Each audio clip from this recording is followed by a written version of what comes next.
Hashtag ask doctor John Watson type చేసి మీ questions అడగండి, తప్పకుండా రిప్లై చేస్తాను.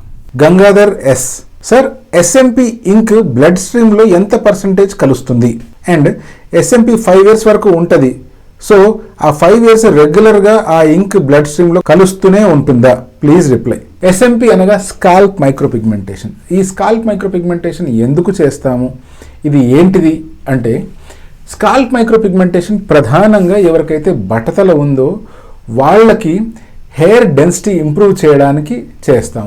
కొన్నిసార్లు తలంతా బాల్డ్ అయిపోయి స్కాల్ప్ వెనకాల భాగంలో డొనర్గా చాలా తక్కువగా ఉండడం వల్ల మనం ట్రాన్స్ప్లాంట్ కానీ లేకపోతే హెయిర్ రీగ్రోత్ ట్రీట్మెంట్స్ ఏవి కుదరకపోయినప్పుడు వాళ్ళు గనక గుండులో ఉండాలి అనుకుంటున్నారు and at the same time వాళ్ళకి హెయిర్ ఉన్న లుక్ కావాలి అంటే తల మొత్తం హెయిర్ ఉన్నట్లుగా చిన్న చిన్న డాట్స్లో అరేంజ్ చేయడాన్ని ఎస్ఎంపి అంటారు. మరి ఈ ఎస్ఎంపి టాటూకి ఎలా డిఫరెన్షియేట్ చేస్తుంది అంటే, టాటూలో మనము ఇంక్ అనేటువంటిది డర్మిస్ ఎండ్ వరకు వెళ్తుంది.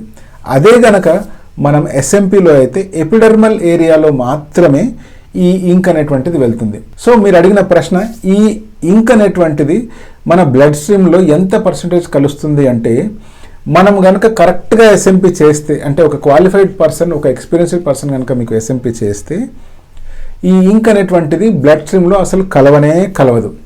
ఎస్ఎంపి చేస్తున్నప్పుడు మీకు బ్లడ్ రానే రాదు అండ్ పెయిన్ కూడా రాదు. పొరపాటున అన్ట్రైన్డ్ హ్యాండ్స్ కానీ క్వాక్స్ కానీ సరిగ్గా దీని గురించి ప్రాపర్ నాలెడ్జ్ లేని వాళ్ళు కనుక ఎస్ఎంపి చేయడానికి ప్రయత్నం చేసినప్పుడు ఇది బ్లడ్ స్ట్రీమ్లోకి వెళ్ళే అవకాశం ఉంది, డెప్త్లోకి వెళ్ళే అవకాశం ఉంది.